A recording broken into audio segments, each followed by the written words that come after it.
धन्यवाद म्हणायचं आहे. त्यांनी आम्हाला एवढ्या अडचणीतून बाहेर काढलं आणि त्यांनी अगदी काही विचार न करता एवढ्या तात्काळ परिस्थितीत इथल्या लोकांसाठी ते भेटायला आले, आपल्या सर्व महाराष्ट्रीयन लोकांना घेऊन जाण्यासाठी आले. त्याच्यासाठी मी आपल्या महाराष्ट्रासाठी, पूर्ण देशासाठी आणि शिंदे सरांसाठी खूप खूप धन्यवाद आणि आभारी आहे.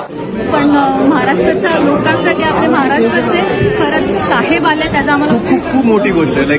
खरं खूप मोठी गोष्ट आहे. आणि आता आम्ही सुखरूप घरी पोहोचणार याची आम्हाला पूर्ण गॅरंटी आहे. साहेब आहे आपल्यासोबत. जीतेंगे सारे दावे सारे वादे जीतेंगे.